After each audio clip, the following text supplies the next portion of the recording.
सलमान निजामी जी, अपनी बात रखेंगे तो सवाल नहीं सुन पाएंगे। आपके नेताओं की ऐसी लंबी चौड़ी फहरिस्त है मेरे पास। कुछ तो पाकिस्तानी मंच पर जाकर बोल गए जिसको अब डिफेंड करना कांग्रेस पार्टी के लिए मुश्किल हो गया। 12 फरवरी 2018 को कराची साहित्य महोत्सव में शामिल होकर मणिशंकर अय्यर ने कहा कि दोनों देशों में हालात बेहतर करने के लिए बातचीत जरूरी है और ये नीति दिल्ली के पास नहीं है। मोदी सरकार की वो आलोचना कर रहे हैं। सरकार आपस में बातचीत नहीं करती है, दो देश आपस में बातचीत करते हैं। सलमान निजामी साहब, भाई आप फिर डिबेट क्यों हो रहा है? जब आप सीक्रेट टॉक्स कर रहे हैं पाकिस्तान के साथ, आप पाकिस्तान के साथ दोस्ती, आप लेटर लिख रहे हैं इमरान खान सर को। कश्मीर पर रहिए ना, हम कश्मीर की बात कर रहे हैं। हम कश्मीर की बात कर रहे हैं। कश्मीर पर जो पाकिस्तान का स्टैंड है उसी स्टैंड के साथ कांग्रेस पार्टी बार बार सामने क्यों आती है? कि जम्मू कश्मीर के आवाम को आपने बर्बाद किया 2 साल। जब सवाल उठता है क्या बर्बादी हुई, क्या बर्बादी हुई? सलमान निजामी, क्या बर्बादी हुई बताइए आप, क्या बर्बादी हुई है? तो आप हिंदुस्तान के नेताओं को बोलने नहीं देते, आप लव लेटर पाकिस्तान के नेताओं को लिखते हैं, उस पर आपत्ति नहीं आपको आती। इमरान खान को लव की लेटर लिखते हैं आप। और अगर विपक्ष का नेता सवाल उठाता है कि कश्मीर हमारा है, उसको सुधारो, आतंकवाद क्यों बढ़ रहा है, रोको उसको, आप चिट्ठी लिखेंगे, वाह भाई वाह। अगर हम सवाल करेंगे इंसाफ दिलाइए कश्मीरियों को, आपको मिर्ची लगती है। ये कौन सी हिपोक्रेसी है? मुझे बताइए ना। जवाब दीजिए। दिग्विजय सिंह के वक्तव्य को नकार दें, आप नकार सकते हैं क्या? पाकिस्तान मुझे बताइए, को खुश करने अगर के कोई लिए हिंदुस्तान इस तरह के वक्तव्य देना पार्लियामेंट का सही है मेंबर क्या? ये बोलता है, अगर पार्लियामेंट का मेंबर ये बोलता है कश्मीर में आतंकवाद क्यों बढ़ गया, कश्मीर में नौकरियां क्यों नहीं मिल रही हैं, तो वो क्यों दिक्कत हो रही है आपको? आप खुद पाकिस्तान को क्या लिखेंगे? इमरान खान को बर्थडे विश करेंगे, नवाज शरीफ की भतीजी की शादी में जाएंगे बिना बुलाने। आप तो बड़े, आपका सिस्टम बहुत अच्छा है, पाकिस्तान बिना बुलाए आप चले गए, वो अच्छा है। लेकिन हम हिंदुस्तान के जो लीडर हैं, अगर कश्मीर की बात उठाते हैं तो आपको आपत्ति होती है। आप चिट्ठियां लिखो, पाकिस्तान बिना इन्विटेशन पे जाओ, वाह वाह, क्या बात आपकी हिपोक्रेसी है। काम कर रहे हैं हम, आप मुझे बताइए 2 सालों में, आप मुझे बताइए आपके विदेशी सेक्रेटरी ने क्यों पाकिस्तान के विदेशी सेक्रेटरी के साथ बातचीत की? आप बातचीत पाकिस्तान के साथ सलमान निजामी साहब, आप जरा कश्मीर पर रहिए ना, ये इधर उधर की बात नहीं, ये बिल्कुल भी इधर उधर की बात नहीं होनी चाहिए। आप कश्मीर पर रहिए और आपको याद दिला दें आज 12 जून है। सलमान निजामी, आज 12 जून है।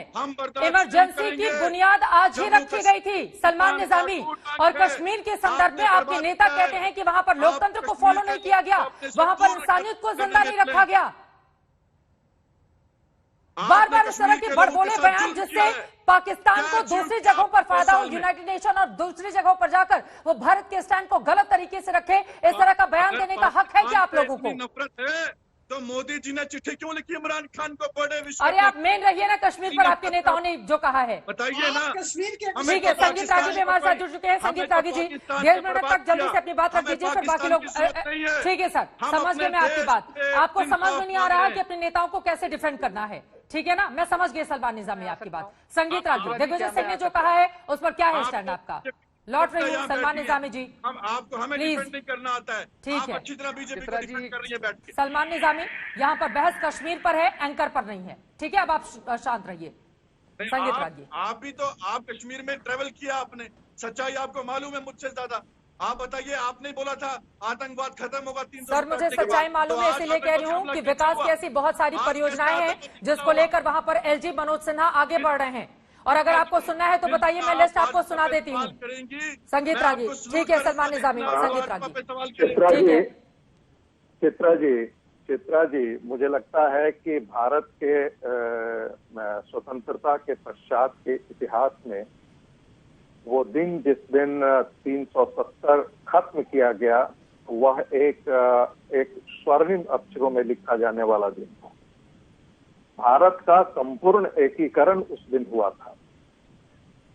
मुझे हैरानी होती है कि क्या कांग्रेस पार्टी और कांग्रेस पार्टी के जो नेता हैं उनके मन में क्या पाकिस्तान परस्ती इतनी घुस गई है कि वो वही बात कहेंगे जो पाकिस्तान चाहता है, वही बात कर रहे हैं जो चीन चाहता है। आखिर चीन भी 370 के खिलाफ है। पाकिस्तान भी 370 के खिलाफ है। जितने कश्मीर के अंदर कम से कम 35 टेररिस्ट ऑर्गेनाइजेशंस हैं, कुछ बहुत ज्यादा तादाद पे काम कर रहे हैं, कुछ नहीं काम कर रहे हैं, साइलेंट पे काम कर रहे हैं। ये सारे के सारे आतंकवादी संगठन, और उस आतंकवादी संगठनों को कहीं न कहीं अपरोक्ष तौर पर सहायता करने वाले नेशनल कॉन्फ्रेंस और घाटी सेंट्रिक जितनी पॉलिटिकल पार्टियां हैं वो सब उनको समर्थन देती। कश्मीर के अंदर, घाटी के अंदर जो हो रहा है वह लोकतांत्रिक ढांचे की लड़ाई नहीं लड़ रही है, लड़ाई लड़ी जा रही है, वह एक जिहाद है। जिहाद, इसे भारत की जनता को समझना चाहिए। और उसी जिहाद को पुष्ट करने के काम को दिग्विजय सिंह पुनः स्थापित करने की बात कर रहे हैं। ये अपने आप में राष्ट्र विरोधी है, जिसके लिए भारत की सेनाएं इतने सारे, हमने अपनी जानों की कुर्बानियां दी है। इतने वर्षों, इतने डिकेड्स के बाद जो चीज हम आकर के प्राप्त किए हैं, उसके बारे में देश और दुनिया से बाहर प्रचार करने के लिए पाकिस्तानी पत्रकारों के बीच में इस प्रकार की बात रखना, मुझे लगता है कांग्रेस अपने नैतिक पतन के सबसे निचले स्तर पर पहुंच चुकी है।